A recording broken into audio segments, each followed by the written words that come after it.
Good morning students. ਹੁਣ ਅੱਜ ਫਿਰ ਇੱਕ ਵਾਰੀ ਆਪਾਂ ਦੁਬਾਰਾ ਵੀਡੀਓ ਦੇਖਾਂਗੇ ਕਿਸ ਚੀਜ਼ ਦੀ, ਜਿਹੜਾ ਆਪਾਂ ਲੈਸਨ ਸਟਾਰਟ ਕੀਤਾ ਹੋਇਆ ਲੈਸਨ ਨੰਬਰ 6 ਜੈਵਿਕ ਪ੍ਰਕਿਰਿਆਵਾਂ। ਉਸ ਵਿੱਚ ਆਪਾਂ ਅੱਜ ਮਨੁੱਖਾਂ ਵਿੱਚ ਸਾਹ ਕਿਰਿਆ ਜਾਂ ਸਾਹ ਕਿਰਿਆ ਹੀ ਇਕੱਲਾ ਕਹਿ ਲਓ, ਚਲੋ ਇਕੱਲੇ ਮਨੁੱਖਾਂ ਵਿੱਚ ਨਹੀਂ, ਆਪਾਂ ਥੋੜ੍ਹਾ ਜਿਹਾ ਹੋਰ ਐਕਸਟਰਾ ਵੀ ਕਰਾਂਗੇ। ਉਹ ਆਪਾਂ ਸ਼ੁਰੂ ਕਰਨ ਜਾ ਰਹੇ ਹਾਂ ਵੀ ਸਾਹ ਕਿਰਿਆ ਕੀ ਹੁੰਦੀ ਹੈ, ਕਿਵੇਂ ਹੁੰਦੀ ਹੈ। ਹੁਣ ਆਪਾਂ ਨੂੰ ਇਹ ਤਾਂ ਪਤਾ ਕਿ ਸਾਹ ਕਿਰਿਆ ਮਤਲਬ ਰੈਸਪੀਰੇਸ਼ਨ ਜਦੋਂ ਹੁੰਦੀ ਹੈ ਤਾਂ ਆਪਾਂ ਸਾਹ ਕਿਰਿਆ ਦੇ ਵਿੱਚ ਆਪਾਂ ਇਹ ਪੜ੍ਹਿਆ ਕਿ ਅਸੀਂ ਕਿਹੜੀ ਚੀਜ਼ ਗੈਸ ਅੰਦਰ ਲੈ ਕੇ ਜਾਂਦੇ ਹਾਂ, ਆਕਸੀਜਨ, ਔਰ ਕਿਹੜੀ ਗੈਸ ਬਾਹਰ ਕੱਢਦੇ ਹਾਂ, ਕਾਰਬਨ ਡਾਈਆਕਸਾਈਡ। ਮਤਲਬ O2 ਜਿਹੜੀ ਹੈ ਅਸੀਂ ਸਾਹ ਰਾਹੀਂ ਅੰਦਰ ਲੈ ਕੇ ਜਾਂਦੇ ਹਾਂ, ਕਾਰਬਨ ਡਾਈਆਕਸਾਈਡ CO2 ਜਿਹੜੀ ਹੈ ਬਾਹਰ ਕੱਢਦੇ ਹਾਂ। ਪਰ ਬੱਚੋ ਇੱਕ ਚੀਜ਼ ਇੱਥੇ ਕਲੀਅਰ ਕਰਦਾ ਤੁਹਾਨੂੰ, ਅਸੀਂ ਇਹ ਨਹੀਂ ਕਿ ਹਵਾ ਵਿੱਚੋਂ ਇਕੱਲੀ ਆਕਸੀਜਨ ਹੀ ਅੰਦਰ ਲੈ ਜਾਂਦੇ ਹਾਂ, ਅਸੀਂ ਸਾਰੀ ਹਵਾ ਅੰਦਰ ਲੈ ਕੇ ਜਾਂਦੇ ਹਾਂ। ਫੇਫੜਿਆਂ ਵਿੱਚ ਜਾ ਕੇ ਜਿਹੜੀ ਆਕਸੀਜਨ ਅਲੱਗ ਹੋ ਕੇ ਸਾਡੇ ਖੂਨ 'ਚ ਰਲਦੀ ਹੈ ਅਤੇ ਕਾਰਬਨ ਡਾਈਆਕਸਾਈਡ ਜਿਹੜੀ ਆ ਉਹ ਬਾਹਰ ਨਿਕਲਦੀ ਹੈ। ਓਕੇ ਜੀ। ਅਤੇ ਇਸੇ ਤਰ੍ਹਾਂ ਸਾਡੇ ਵਿੱਚ ਜਿਹੜੀ ਸਾਹ ਕਿਰਿਆ ਹੁੰਦੀ ਹੈ ਮਨੁੱਖਾਂ ਵਿੱਚ, ਉਹ ਵੀ। ਅਤੇ ਇੱਕ ਨਵੀਂ ਗੱਲ ਦੱਸਾਂ, ਜਿਹੜੀ ਪੌਦਿਆਂ ਦੇ ਵਿੱਚ ਸਾਹ ਕਿਰਿਆ ਹੁੰਦੀ ਹੈ, ਪੌਦਿਆਂ ਵਿੱਚ ਵੀ ਸਾਹ ਕਿਰਿਆ ਹੁੰਦੀ ਹੈ, ਉਹਦੇ ਵਿੱਚ ਵੀ ਸੇਮ ਚੀਜ਼ ਹੁੰਦੀ ਹੈ ਵੀ ਆਕਸੀਜਨ ਜਿਹੜੀ ਹੈ ਉਹ ਬਾਹਰ ਕੱਢੀ ਜਾਂਦੀ, ਅੰਦਰ ਲਿੱਤੀ ਜਾਂਦੀ ਹੈ ਅਤੇ ਕਾਰਬਨ ਡਾਈਆਕਸਾਈਡ ਬਾਹਰ ਕੱਢੀ ਜਾਂਦੀ ਹੈ। ਇਸ ਦਾ ਇੱਕ ਤੁਹਾਨੂੰ ਆਹ ਕਿਰਿਆ ਨੰਬਰ 6.4 ਹੈ। ਦੇਖੋ ਇਸ ਦੇ ਵਿੱਚ 2 ਪਰਖ ਨਲੀਆਂ ਲੈ ਕੇ ਉਹਨਾਂ ਨੇ ਕੱਚ ਚੂਨੇ ਦਾ ਪਾਣੀ ਪਾਇਆ, ਕਿਉਂਕਿ ਕਾਰਬਨ ਡਾਈਆਕਸਾਈਡ ਗੈਸ ਚੂਨੇ ਦੇ ਪਾਣੀ ਨੂੰ ਦੁਧੀਆ ਕਰਦੀ ਹੈ, ਵਾਈਟ ਕਲਰ ਦਾ ਕਰ ਦਿੰਦੀ ਹੈ। ਤਾਂ ਉਸਨੇ ਫੂਕ ਮਾਰ ਕੇ ਦੇਖਿਆ ਕਿ ਕੀ ਵਾਕਈ ਇਹ ਚੀਜ਼ ਹੁੰਦੀ ਹੈ, ਚੂਨੇ ਦਾ ਪਾਣੀ ਜਿਹੜਾ ਹੈਗਾ ਵਾਈਟ ਹੁੰਦਾ ਕਿ ਨਹੀਂ, ਜਾਂ ਫਿਰ ਪਿਚਕਾਰੀ ਰਾਹੀਂ ਜਿਹੜੀ ਗੈਸ ਹਵਾ ਦੇ ਵਿੱਚ ਹੈ ਕਾਰਬਨ ਡਾਈਆਕਸਾਈਡ ਉਸ 'ਚ ਹੁੰਦਾ, ਕਾਰਬਨ ਡਾਈਆਕਸਾਈਡ ਚੂਨੇ ਦਾ ਪਾਣੀ ਦੁਧੀਆ ਕਰਦੀ ਹੈ ਕਿ ਨਹੀਂ। ਇਹ ਕਿਰਿਆ ਆਪਾਂ ਜਦੋਂ ਉਸ ਪ੍ਰੈਕਟੀਕਲ ਕਰਾਂਗੇ ਤਾਂ ਉਦੋਂ ਕਰਾਂਗੇ। ਹੁਣ ਆਪਾਂ ਜਿਹੜਾ ਮੇਨ ਅੱਜ ਦਾ ਜਿਹੜਾ ਆਪਣਾ ਇਹ ਲੈਸਨ ਹੈ ਉਹ ਸ਼ੁਰੂ ਕਰਦੇ ਹਾਂ ਕਿ ਸਾਹ ਕਿਰਿਆ ਦੇ ਵਿੱਚ ਕਿਵੇਂ।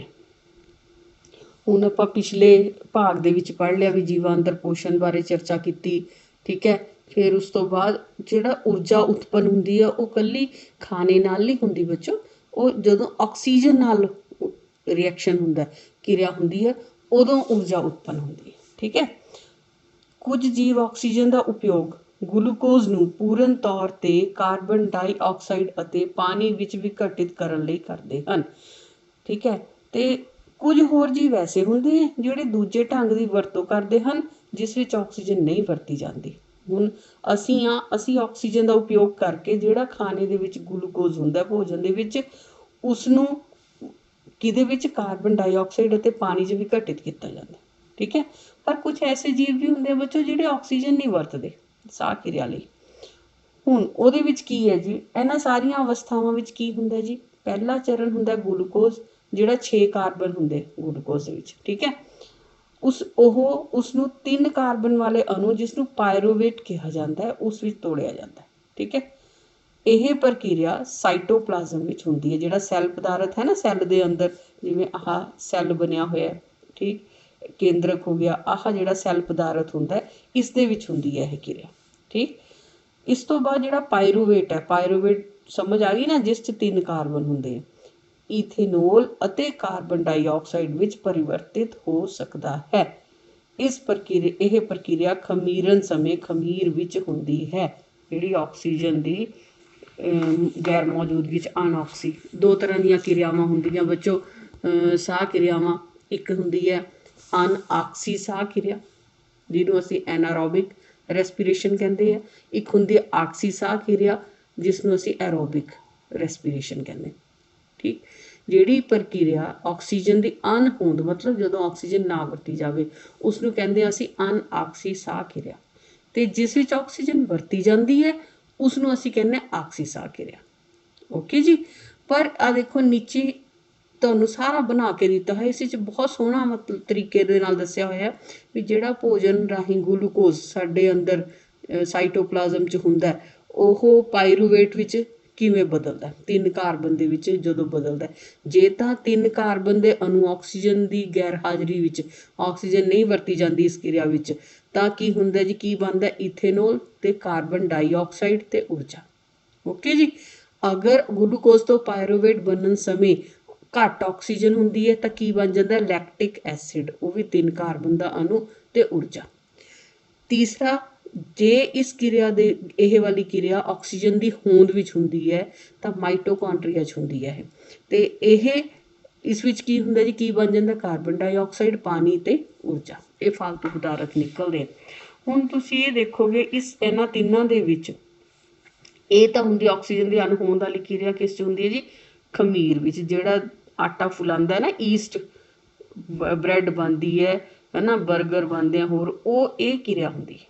ਉਸ ਵਿੱਚ ਗਲੂਕੋਜ਼ ਜਿਹੜਾ ਹੈ, ਮਿੱਠਾ ਜਿਹੜਾ ਹੈ, ਉਹ ਪਾਇਰੂਵੇਟ ਦੇ ਵਿੱਚ 3 ਕਾਰਬਨ ਵਾਲੇ ਅਣੂਆਂ ਵਿੱਚ ਕਦੋਂ ਬਦਲਦਾ ਹੈ? ਜਦੋਂ ਆਕਸੀਜਨ ਦੀ ਅਣਹੋਂਦ ਵਿੱਚ ਕਿਰਿਆ ਹੁੰਦੀ ਹੈ। ਔਰ ਕਿਹੜੀ ਕਿਹੜੀ ਚੀਜ਼ ਨਿਕਲਦੀ? ਈਥੇਨੋਲ, ਕਾਰਬਨ ਡਾਈਆਕਸਾਈਡ, ਊਰਜਾ। ਹੋ ਗਿਆ ਕਲੀਅਰ?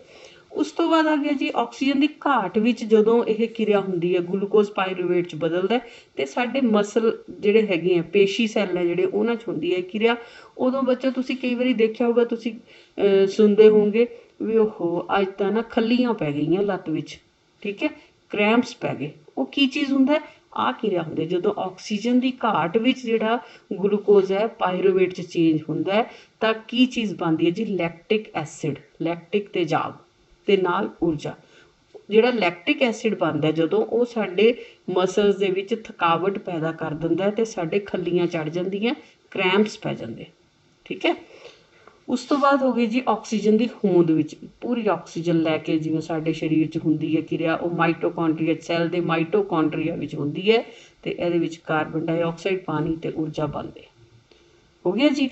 ਇਹ ਜਿਹੜੀ ਹੈ ਕਿਰਿਆ ਸੈੱਲ ਦੇ ਮਤਲਬ ਸਾਹ ਦੀ ਜਿਹੜੀ ਕਿਰਿਆ ਹੈ 3 ਤਰ੍ਹਾਂ ਨਾਲ ਮੈਂ ਤੁਹਾਨੂੰ ਸਮਝਾਈ ਹੈ। ਉਸ ਤੋਂ ਬਾਅਦ ਹੈ ਜੀ ਸੈੱਲਾਂ ਦੀ ਸਾਹ ਕਿਰਿਆ ਵਿੱਚ ਉਤਪੰਨ ਹੋਈ ਊਰਜਾ ਤੁਰੰਤ ਹੀ ATP ਨਾਂ ਦੇ ਅਣੂ ਦੇ ਸੰਸਲੇਸ਼ਨ ਵਿੱਚ ਵਰਤੀ ਜਾਂਦੀ ਹੈ, ਜੋ ਸੈੱਲ ਦੀਆਂ ਹੋਰ ਸਾਰੀਆਂ ਕਿਰਿਆਵਾਂ ਵਿੱਚ ਬਾਲਣ ਦੀ ਤਰ੍ਹਾਂ ਕੰਮ ਕਰਦੀ ਹੈ। ਇਹ ਯਾਦ ਰੱਖਣਾ ਤੁਸੀਂ, ਠੀਕ ਹੈ ਜੀ। ਇਹ ਜਿਹੜੀਆਂ ਕਿਰਿਆਵਾਂ ਸੈੱਲ ਦੇ ਅੰਦਰ ਹੁੰਦੀਆਂ, ਉਹਨਾਂ ਨੂੰ ਅਸੀਂ ਕਿਹੜੀਆਂ ਕਿਰਿਆਵਾਂ ਕਹਿੰਦੇ ਹਾਂ? ਤਾਪ ਸੋਖੀ ਕਿਰਿਆਵਾਂ। ਕਿਹੜੀਆਂ ਕਿਰਿਆਵਾਂ ਕਹਿੰਦੇ? ਤਾਪ ਸੋਖੀ ਕਿਰਿਆਵਾਂ। ਅੱਗੇ ਆ ਜਾਓ ਜੀ। ਨੈਕਸਟ ਹੈ ਜੀ, ਕਿਉਂਕਿ ਕਹਿੰਦਾ ਜਿਹੜਾ ਆਕਸੀ ਸਾਹ ਕਿਰਿਆ ਉਹ ਆਕਸੀਜਨ ਉੱਤੇ ਨਿਰਭਰ ਕਰਦੀ ਹੈ, ਠੀਕ ਹੈ। ਇਸ ਲਈ ਆਕਸੀ ਸਾਹ ਕਿਰਿਆ ਉੱਤੇ ਨਿਰਭਰ ਜੀਵਾਂ ਨੂੰ ਇਹ ਯਕੀਨੀ ਬਣਾਉਣ ਦੀ ਜ਼ਰੂਰਤ ਹੈ ਕਿ ਉਹ ਲੋੜੀਂਦੀ ਮਾਤਰਾ ਵਿੱਚ ਆਕਸੀਜਨ ਪ੍ਰਾਪਤ ਕਰ ਰਹੇ ਹਨ। ਮਤਲਬ ਜੇ ਅਸੀਂ ਸਾਹ ਲੈਣਾ ਤਾਂ ਸਾਨੂੰ ਇਹ ਦੇਖਣਾ ਪਏਗਾ ਕਿ ਜਿਹੜੀ ਹਵਾ 'ਚ ਅਸੀਂ ਰਹਿ ਰਹੇ ਹਾਂ ਕਿ ਉੱਥੇ ਠੀਕ ਆਕਸੀਜਨ ਹੈ। ਓਕੇ ਜੀ। ਉਸ ਤੋਂ ਬਾਅਦ ਪੌਦੇ ਗੈਸਾਂ ਦਾ ਆਦਾਨ ਪ੍ਰਦਾਨ ਕਿਸ ਰਾਹੀਂ ਕਰਦੇ? ਸਟੋਮੇਟਾ ਰਾਹੀਂ ਕਰਦੇ। ਅਤੇ ਸੈੱਲਾਂ ਦੇ ਵਿਚਕਾਰ ਖਾਲੀ ਥਾਵਾਂ ਇਹ ਯਕੀਨੀ ਬਣਾਉਂਦੀਆਂ ਹਨ ਕਿ ਸਾਰੇ ਸੈੱਲ ਹਵਾ ਦੇ ਸੰਪਰਕ ਵਿੱਚ ਹਨ। ਜਿਹੜੇ ਸੈੱਲ ਹੁੰਦੇ ਆ ਬੱਚੋ, ਆਹ ਸੈੱਲ ਹੈ, ਠੀਕ ਹੈ, ਇਹ ਇਸ ਦੇ ਨਾਲ ਜਿਹੜਾ ਦੂਜਾ ਸੈੱਲ ਹੈ ਉਹ ਐਵੇਂ ਹੋਏਗਾ, ਇੱਥੇ ਆਹ ਖਾਲੀ ਥਾਂ ਬਚ ਜਾਏਗੀ ਉਹਦੇ ਵਿੱਚ।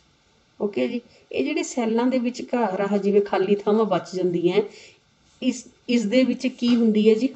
ਹਵਾ, ਜਿਹਦੇ ਵਿੱਚ ਮਤਲਬ ਆਕਸੀਜਨ ਹੁੰਦੀ ਹੈ। ਹਵਾ ਵੀ ਨਹੀਂ ਮੈਂ ਕਹੂੰਗੀ, ਆਕਸੀਜਨ ਹੁੰਦੀ ਹੈ। ਉਹ ਆਕਸੀਜਨ ਜਿਹੜੀ ਹੈ ਸੈੱਲ ਨੂੰ ਇੱਕ ਭੋਜਨ ਦੀ ਤਰ੍ਹਾਂ ਕੰਮ ਕਰਦੀ ਹੈ, ਠੀਕ ਹੈ। ਇੱਥੇ ਕਾਰਬਨ ਡਾਈਆਕਸਾਈਡ ਅਤੇ ਆਕਸੀਜਨ ਦਾ ਆਦਾਨ ਪ੍ਰਦਾਨ ਪ੍ਰਸਰਣ ਦੁਆਰਾ ਹੁੰਦਾ ਹੈ। ਪ੍ਰਸਰਣ ਕਿਰਿਆ ਕੀ ਹੁੰਦੀ ਹੈ ਜੀ? ਜਿੱਧਰ ਗਾੜਾ ਤੱਤ ਹੁੰਦਾ ਉੱਧਰ ਉਹ ਹਲਕਾ ਤੱਤ ਜਿਹੜਾ ਗਾੜਾ ਤੱਤ ਹਲਕੇ ਤੱਤ ਵੱਲ ਜਾਂਦਾ, ਘੱਟ ਘਣਤਾ ਵੱਲ ਜਾਂਦਾ, ਠੀਕ ਹੈ, ਬਰਾਬਰ ਹੁੰਦੀ ਹੈ। ਫਿਰ ਉਸਦੇ ਵਿੱਚ ਘਣਤਾ ਜਦੋਂ ਬਰਾਬਰ ਹੁੰਦੀ ਉਸ ਨੂੰ ਕਹਿੰਦੇ ਅਸੀਂ ਪ੍ਰਸਰਣ। ਇਹ ਸੈੱਲਾਂ ਦੇ ਅੰਦਰ ਜਾਂ ਉਹਨਾਂ ਤੋਂ ਬਾਹਰ ਹਵਾ ਵਿੱਚ ਜਾ ਸਕਦੀਆਂ ਹਨ। ਪ੍ਰਸਰਣ ਦੀ ਦਿਸ਼ਾ ਵਾਤਾਵਰਣ ਦੀ ਸਥਿਤੀ ਅਤੇ ਪੌਦਿਆਂ ਦੀ ਜ਼ਰੂਰਤਾਂ ਉੱਤੇ ਨਿਰਭਰ ਕਰਦੀ ਹੈ। ਹੁਣ ਮੈਂ ਤੁਹਾਨੂੰ ਸ਼ੁਰੂ 'ਚ ਇਹ ਕਿਹਾ ਸੀ ਕਿ ਪੌਦਿਆਂ ਵਿੱਚ ਵੀ ਸਾਹ ਕਿਰਿਆ ਹੁੰਦੀ ਹੈ। ਪੌਦਿਆਂ ਵਿੱਚ ਦੇਖੋ ਜਿਹੜੀ ਪ੍ਰਕਾਸ਼ ਸੰਸਲੇਸ਼ਨ ਕਿਰਿਆ, ਫੋਟੋਸਿੰਥੇਸਿਸ, ਠੀਕ ਹੈ ਜੀ, ਇਹਦੇ ਵਿੱਚ ਕੀ ਚੀਜ਼ ਬਾਹਰ ਨਿਕਲਦੀ ਹੈ? O2, ਠੀਕ ਹੈ। ਜਿਹੜੀ ਸਾਹ ਕਿਰਿਆ ਉਸ ਵਿੱਚ O2 ਲਿੱਤੀ ਜਾਂਦੀ ਹੈ। ਓਕੇ ਜੀ। ਹੁਣ ਇਹ ਜਿਹੜੀ ਧਿਆਨ ਨਾਲ ਹੁਣ ਦੇਖਿਓ, ਤੁਹਾਡੀ ਕਿਤਾਬ ਦੇ ਵਿੱਚ ਮੈਂ ਜਦੋਂ ਵੀ ਮੇਰੀ ਵੀਡੀਓ ਦੇਖੋਗੇ ਨਾਲ ਮੈਂ ਤੁਹਾਨੂੰ ਕਿਤਾਬ ਤਾਂ ਕਹਿੰਦੀ ਕਿਉਂਕਿ ਕਿਤਾਬ 'ਚ ਬਹੁਤ ਕੁਝ ਵਧੀਆ ਦਿੱਤਾ ਹੋਇਆ, ਜੇ ਧਿਆਨ ਨਾਲ ਤੁਸੀਂ ਪੜ੍ਹੋ। ਰਾਤ ਨੂੰ ਜਦੋਂ ਪ੍ਰਕਾਸ਼ ਸੰਸਲੇਸ਼ਨ ਦੀ ਕਿਰਿਆ ਨਹੀਂ ਹੋ ਰਹੀ ਹੁੰਦੀ ਤਾਂ ਜਿਹੜੀ ਕਾਰਬਨ ਡਾਈਆਕਸਾਈਡ ਹੈ ਉਸਦੇ ਨਿਕਲਣ ਦੀ ਪ੍ਰਕਿਰਿਆ ਹੀ ਮੁੱਖ ਆਦਾਨ ਪ੍ਰਦਾਨ ਕਿਰਿਆ ਹੈ। ਮਤਲਬ ਉਦੋਂ ਫਿਰ ਕਾਰਬਨ ਡਾਈਆਕਸਾਈਡ ਕਿੱਥੋਂ ਲੈਂਦੇ, ਜਿਹੜੀ ਸਾਹ ਕਿਰਿਆ ਹੋ ਰਹੀ ਹੁੰਦੀ ਹੈ ਪਲਾਂਟ ਦੇ ਵਿੱਚ, ਪੌਦਿਆਂ 'ਚ, ਉਹਦੇ ਰਾਹੀਂ ਕਾਰਬਨ ਡਾਈਆਕਸਾਈਡ ਜਿਹੜੀ ਬਾਹਰ ਨਿਕਲਦੀ ਹੈ ਉਹ ਪ੍ਰਕਾਸ਼ ਸੰਸਲੇਸ਼ਨ 'ਚ ਕੰਮ ਆਉਂਦੀ ਹੈ। ਜਿਹੜੀ ਆਹ CO2 ਬਾਹਰ ਨਿਕਲ ਰਹੀ ਹੈ ਰਾਤ ਦੇ ਸਮੇਂ ਫਿਰ ਇਹ ਕੰਮ ਆਉਂਦੀ ਹੈ। ਇਸੇ ਕਰਕੇ ਪੌਦਿਆਂ ਦੇ ਨੀਚੇ ਜਿਹੜੇ ਹੈ ਕਹਿੰਦੇ ਰਾਤ ਨੂੰ ਬਿਲਕੁਲ ਨਹੀਂ ਸੌਣਾ ਚਾਹੀਦਾ ਵ੍ਰਿਕਸ਼ਾਂ ਦੇ ਨੀਚੇ, ਕਿਉਂਕਿ ਉਦੋਂ ਕਾਰਬਨ ਡਾਈਆਕਸਾਈਡ ਜ਼ਿਆਦਾ ਛੱਡਦੇ ਆ ਉਹ। ਓਕੇ ਜੀ। ਦਿਨ ਵੇਲੇ ਕਾਰਬਨ ਡਾਈਆਕਸਾਈਡ ਜਿਹੜੀ ਹੈ ਉਹ ਸਾਰੀ ਵਰਤੀ ਜਾਂਦੀ ਹੈ, ਨਾਲ ਨਾਲ ਜਿਹੜੀ ਸਾਹ ਕਿਰਿਆ ਵਾਲੀ ਹੁੰਦੀ ਹੈ ਉਹ ਵੀ, ਤੇ ਜਿਹੜੀ ਹਵਾ ਵਾਲੀ ਹੈ ਉਹ ਵੀ, ਪ੍ਰਕਾਸ਼ ਸੰਸਲੇਸ਼ਨ ਹੁੰਦਾ ਰਹਿੰਦਾ। ਇਸ ਕਰਕੇ ਉਹ ਸਿਰਫ ਆਕਸੀਜਨ ਹੀ ਨਿਕਲਦੀ ਹੈ ਦਿਨ ਵੇਲੇ ਇਸੇ ਕਰਕੇ ਹਵਾ ਜਿਹੜੀ ਹੈ ਉਹ ਵਧੀਆ ਹੁੰਦੀ ਹੈ। ਓਕੇ ਜੀ। ਹੁਣ ਅੱਗੇ ਆ ਜਾਓ ਜੀ। ਜੰਤੂਆਂ ਵਿੱਚ ਵਾਤਾਵਰਣ ਤੋਂ ਆਕਸੀਜਨ ਲੈਣ ਅਤੇ ਉਤਪੰਨ ਹੋਈ ਕਾਰਬਨ ਡਾਈਆਕਸਾਈਡ ਨੂੰ ਬਾਹਰ ਕੱਢਣ ਲਈ ਭਿੰਨ ਪ੍ਰਕਾਰ ਦੇ ਅੰਗਾਂ ਦਾ ਵਿਕਾਸ ਹੋਇਆ ਹੈ। ਅਲੱਗ-ਅਲੱਗ ਤਰ੍ਹਾਂ ਦੇ ਅੰਗ ਹੁੰਦੇ ਆ। ਜਿਹੜੇ ਸਥਲੀ ਜੰਤੂ ਮਤਲਬ ਜਿਹੜੇ ਜ਼ਮੀਨ 'ਤੇ ਰਹਿੰਦੇ ਉਹ ਵਾਯੂਮੰਡਲ ਤੋਂ ਆਕਸੀਜਨ ਲੈਂਦੇ ਆ, ਪਰ ਜਿਹੜੇ ਪਾਣੀ 'ਚ ਰਹਿੰਦੇ ਆ ਉਹ ਕੀ ਕਰਦੇ ਆ, ਪਾਣੀ ਵਿੱਚ ਘੁਲੀ ਹੋਈ ਆਕਸੀਜਨ ਦੀ ਵਰਤੋਂ ਕਰਦੇ। ਠੀਕ ਹੈ। ਅੱਗੇ ਕੁਐਸਚਨ ਵੀ ਹੈ, ਤੁਹਾਡੇ ਧਿਆਨ ਨਾਲ ਦੇਖਿਓ। ਜੋ ਜੀਵ ਪਾਣੀ ਵਿੱਚ ਰਹਿੰਦੇ ਹਨ ਉਹ ਪਾਣੀ 'ਚ ਘੁਲੀ ਹੋਈ ਆਕਸੀਜਨ ਦੀ ਵਰਤੋਂ ਕਰਦੇ ਹਨ, ਕਿਉਂਕਿ ਪਾਣੀ ਵਿੱਚ ਘੁਲੀ ਆਕਸੀਜਨ ਦੀ ਮਾਤਰਾ ਹਵਾ ਵਿੱਚ ਮੌਜੂਦ ਆਕਸੀਜਨ ਦੀ ਮਾਤਰਾ ਨਾਲੋਂ ਬਹੁਤ ਘੱਟ ਹੁੰਦੀ ਹੈ। ਇਸ ਲਈ ਜਲੀ ਜੀਵਾਂ ਦੀ ਸਾਹ ਦਰ ਥਲੀ ਜੀਵਾਂ ਦੇ ਮੁਕਾਬਲੇ ਵਿੱਚ ਬਹੁਤ ਤੇਜ਼ ਹੁੰਦੀ ਹੈ। ਉਹਨਾਂ ਨੂੰ ਤੇਜ਼ ਸਾਹ ਲੈਣਾ ਪੈਂਦਾ, ਕਿਉਂਕਿ ਪਾਣੀ ਦੇ ਵਿੱਚ ਘੁਲੀ ਹੋਈ ਜਿਹੜੀ ਆਕਸੀਜਨ ਹੈ ਉਹ ਘੱਟ ਹੁੰਦੀ ਹੈ, ਹਵਾ ਵਿੱਚ ਜ਼ਿਆਦਾ ਹੁੰਦੀ ਹੈ। ਇਹ ਕੁਐਸਚਨ ਆ ਜਾਂਦਾ ਵੀ ਜਲੀ ਜੀਵਾਂ ਦੀ ਜਿਹੜੀ ਸਾਹ ਦਰ ਹੈ ਉਹ ਥਲੀ ਜੀਵਾਂ ਨਾਲੋਂ ਜ਼ਿਆਦਾ ਤੇਜ਼ ਕਿਉਂ ਹੁੰਦੀ ਹੈ। ਓਕੇ ਜੀ। ਅੱਗੇ ਆ ਜਾਓ ਜੀ। ਹੁਣ ਮਨੁੱਖ ਵਿੱਚ ਜਿਹੜੀ ਸਾਹ ਕਿਰਿਆ ਹੈ ਉਹ ਕਿਵੇਂ ਹੁੰਦੀ ਹੈ। ਦੇਖੋ ਜੀ, ਪਹਿਲਾਂ ਨਾਸਾਂ ਰਾਹੀਂ ਜਿਹੜਾ ਆਹ ਦੇਖੋ ਡਾਇਗਰਾਮ ਬਣੀ ਹੋਈ ਹੈ, ਇਸ ਡਾਇਗਰਾਮ 'ਚ ਨਾਸਾਂ ਰਾਹੀਂ ਪਹਿਲਾਂ ਜਿਹੜਾ ਸਾਹ ਅੰਦਰ ਜਾਂਦਾ। ਠੀਕ। ਫਿਰ ਉਸ ਤੋਂ ਬਾਅਦ ਕੀ ਆ ਗਿਆ ਜੀ, ਇਹ ਸਾਹ ਨਾਲੀ ਬਣੀ ਹੋਈ ਹੈ। ਸਾਹ ਨਾਲੀ ਦੇ ਆਲੇ ਦੁਆਲੇ ਛੱਲੇ ਜਿਹੇ ਜਿਹੜੇ ਬਣੇ ਹੋਏ ਆ, ਕਾਰਟਿਲੇਜ ਕਹਿੰਦੇ ਆ, ਇਹ ਸਾਹ ਨਾਲੀ ਨੂੰ ਦਬਣ ਤੋਂ ਬਚਾਉਂਦੇ ਆ। ਓਕੇ ਜੀ। ਇਹ ਜਾ ਕੇ ਅੱਗੇ ਖੁੱਲ੍ਹਦੀ ਹੈ ਦੋਨੋਂ ਫੇਫੜਿਆਂ, ਸੱਜਾ ਫੇਫੜਾ ਖੱਬਾ ਫੇਫੜਾ। ਓਕੇ। ਇਹ ਜਿਹੜੇ ਦੋਨੋਂ ਫੇਫੜੇ ਜਿਨ੍ਹਾਂ ਨੂੰ ਅਸੀਂ ਲੰਗਸ ਕਹਿੰਦੇ ਹਾਂ, ਲੰਗਸ ਦੇ ਵਿੱਚ ਜਾ ਕੇ ਖੁੱਲ੍ਹਦੇ ਆ। ਇਹਨਾਂ ਦੀ ਰੱਖਿਆ ਕੌਣ ਕਰਦੇ? ਉੱਪਰ ਨਾ ਬਰਾਊਨ ਜਿਹੇ ਕਲਰ ਦੀ, ਯੈਲੋ ਕਲਰ ਦੀਆਂ ਪਸਲੀਆਂ ਦਿੱਤੀਆਂ ਹੋਈਆਂ। ਠੀਕ ਹੈ। ਇਹ ਜਿਹੜੀਆਂ ਪਸਲੀਆਂ ਇਹ ਕਾਰਟਿਲੇਜ ਦੀਆਂ ਬਣੀਆਂ ਹੁੰਦੀਆਂ, ਬਹੁਤ ਸਖਤ ਹੁੰਦੀਆਂ ਇਹਨਾਂ ਦੇ ਵਿੱਚ, ਕਿਉਂਕਿ ਇਹ ਗੁਬਾਰੇ ਵਰਗੇ ਤਾਂ ਹੁੰਦੇ ਆ ਆਪਣੇ ਲੰਗਸ, ਜਿਹੜੇ ਫੇਫੜੇ ਆ ਬਹੁਤ ਨਰਮ ਹੁੰਦੇ ਆ। ਬਾਹਰੀ ਸੱਟ ਤੋਂ ਬਚਾਉਣ ਦੇ ਲਈ ਆਹ ਆਲੇ ਦੁਆਲੇ ਪਰਮਾਤਮਾ ਨੇ ਸਾਡੇ ਇੱਕ ਇਹਨਾਂ ਨੂੰ ਸ਼ਿਕੰਜਾ ਜਿਹਾ ਦਿੱਤਾ ਵੀ ਇਹਦੇ ਅੰਦਰ ਰਹਿਣਗੇ ਬੰਦ ਇਹ। ਹਾਂਜੀ। ਹੁਣ ਗੱਲ ਹੋ ਰਹੀ ਸੀ ਸਾਹ ਨਾਲੀ ਦੀ। ਇਹ ਅੱਗੇ ਜਾ ਕੇ ਦੋਨੋਂ ਫੇਫੜਿਆਂ ਵਿੱਚ ਖੁੱਲ੍ਹ ਜਾਂਦੀ ਹੈ, ਜਿਨ੍ਹਾਂ ਨੂੰ ਅਸੀਂ ਬ੍ਰੌਂਕਾਈ ਕਹਿੰਦੇ ਹਾਂ। ਇੱਕ ਇੱਧਰ ਬ੍ਰੌਂਕਾਈ। ਜਿਹੜੇ ਬ੍ਰੌਂਕਾਈ ਹੁੰਦੇ ਆ ਅੱਗੇ ਛੋਟੀਆਂ ਥੈਲੀਆਂ ਜਿਹੀਆਂ 'ਚ ਖੁੱਲ੍ਹਦੇ ਆ, ਬ੍ਰੌਂਕੀਓਲ ਜਿਹਨੂੰ ਕਹਿੰਦੇ ਆ। ਆਹ ਦੇਖੋ ਇੱਧਰ ਆਹ ਡਾਇਗਰਾਮ 'ਚ ਦੱਸਿਆ ਹੋਇਆ, ਜਿਹੜੇ ਬ੍ਰੌਂਕੀਓਲ ਹੈ ਨਾ ਅੱਗੇ ਬ੍ਰਾਂਚਿਸ ਬਣ ਗਈਆਂ, ਉਹ ਵੀ ਛੋਟੀਆਂ ਥੈਲੀਆਂ ਜਿਹੀਆਂ ਬਣੀਆਂ ਹੁੰਦੀਆਂ ਹਵਾ ਦੀਆਂ, ਉਸ ਜਾ ਕੇ ਖੁੱਲ੍ਹਦੇ ਆ। ਉਹਨਾਂ ਥੈਲੀਆਂ ਨੂੰ ਅਸੀਂ ਕਹਿੰਦੇ ਹਾਂ ਆਲਵਿਊਲਾਈ। ਇਹਨਾਂ ਥੈਲੀਆਂ ਵਿੱਚ ਜਿਹੜੀ ਅਸੀਂ ਹਵਾ ਅੰਦਰ ਲੈ ਕੇ ਜਾਂਦੇ ਹਾਂ, ਇਹਨਾਂ ਥੈਲੀਆਂ ਵਿੱਚ ਅੱਗੇ ਜਾ ਕੇ ਉਹ ਆਕਸੀਜਨ ਉਹਨਾਂ ਵਿੱਚੋਂ ਨਿਕਲ ਕੇ ਹਵਾ ਵਿੱਚੋਂ ਖੂਨ ਦੀਆਂ ਜਿਹੜੀਆਂ ਨਾਲੀਆਂ ਇਹਦੇ ਵਿੱਚ ਆਉਂਦੀਆਂ ਧਮਨੀਆਂ, ਉਹਦੇ ਵਿੱਚ ਕੀ ਰਲ ਜਾਂਦੀ ਹੈ ਜੀ? ਆਕਸੀਜਨ। ਅਤੇ ਜਿਹੜੀਆਂ ਗੰਦਾ ਖੂਨ ਹੁੰਦਾ, ਜਿਹੜੀ ਕਾਰਬਨ ਡਾਈਆਕਸਾਈਡ ਹੈ ਉਹ ਉਹਦੇ ਵਿੱਚੋਂ ਨਿਕਲ ਕੇ ਵਾਪਸ ਲੰਗਸ ਦੇ ਵਿੱਚ ਆ ਜਾਂਦੀ ਹੈ।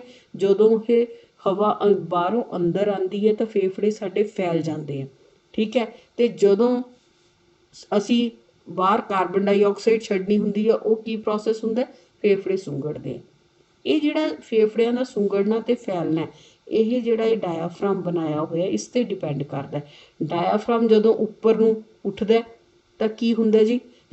ਫੇਫੜੇ ਜਿਹੜੇ ਆ ਉਹ ਮਤਲਬ ਕੰਟੈਕਟ ਕਰ ਜਾਂਦੇ ਆ, ਸੁੰਗੜ ਜਾਂਦੇ। ਜਦੋਂ ਇਹ ਨੀਚੇ ਨੂੰ ਆਉਂਦਾ ਤਾਂ ਫੇਫੜੇ ਫੈਲ ਜਾਂਦੇ ਆ। ਜੋ ਫੈਲਦੇ ਆ ਮਤਲਬ ਹਵਾ ਅੰਦਰ ਆਈ ਹੈ, ਜੋ ਸੁੰਗੜਦੇ ਆ ਮਤਲਬ ਹਵਾ ਬਾਹਰ ਗਈ ਹੈ। ਇਹੀ ਚੀਜ਼ ਇੱਥੇ ਸਾਰੇ ਲਿਖੀ ਹੋਈ ਹੈ, ਤੁਸੀਂ ਧਿਆਨ ਨਾਲ ਆਪਣੀ ਬੁੱਕ ਨੂੰ ਪੜ੍ਹਨਾ ਵੀ ਇਹ ਕਿਵੇਂ ਹੈ, ਕਿਵੇਂ ਸਾਡੇ ਫੇਫੜਿਆਂ ਵਿੱਚ ਜਿਹੜੀ ਹਵਾ ਹੈ ਉਹ ਕਿਵੇਂ ਆਉਂਦੀ ਹੈ, ਕਿਵੇਂ ਲਹੂ ਦੇ ਵਿੱਚ ਰਲਦੀ ਹੈ। ਠੀਕ ਹੈ। ਹਾਂਜੀ। ਜਿਹੜਾ ਸਾਡੇ ਸਾਹ ਵਰਨਕ ਹੈ ਫੇਫੜੇ, ਜਿਹੜਾ ਸਾਡੇ ਉਸ 'ਚ ਆਕਸੀਜਨ ਹੈ ਉਹ ਫੇਫੜਿਆਂ ਦੀ ਹਵਾ ਵਿੱਚੋਂ ਨਿਕਲ ਕੇ ਆਕਸੀਜਨ ਟਿਸ਼ੂਆਂ ਤੱਕ ਕੌਣ ਪਹੁੰਚਾਉਂਦਾ? ਉਹ ਸਾਹ ਵਰਨਕ ਮਤਲਬ ਪਿਗਮੈਂਟ ਹੁੰਦਾ, ਜਿਸ ਨੂੰ ਅਸੀਂ ਕੀ ਕਹਿੰਦੇ? ਹੀਮੋਗਲੋਬਿਨ। ਹੀਮੋਗਲੋਬਿਨ ਐਸਾ ਵਰਨਕ ਹੈ ਸਾਡੇ ਬਲੱਡ ਦੇ ਵਿੱਚ ਜਿਹੜਾ ਆਕਸੀਜਨ ਬਹੁਤ ਜ਼ਿਆਦਾ ਖਿੱਚਦਾ ਆਪਣੇ ਵੱਲ ਨੂੰ, ਅਟਰੈਕਟ ਕਰਦਾ ਆਕਸੀਜਨ ਨੂੰ। ਆਕਸੀਜਨ ਲੈ ਕੇ ਫੇਫੜਿਆਂ ਦੇ ਵਿੱਚੋਂ ਖੂਨ ਦੇ ਵਿੱਚ ਰਲਾ ਕੇ ਫਿਰ ਇਹ ਸਾਰੇ ਜਿਹੜੇ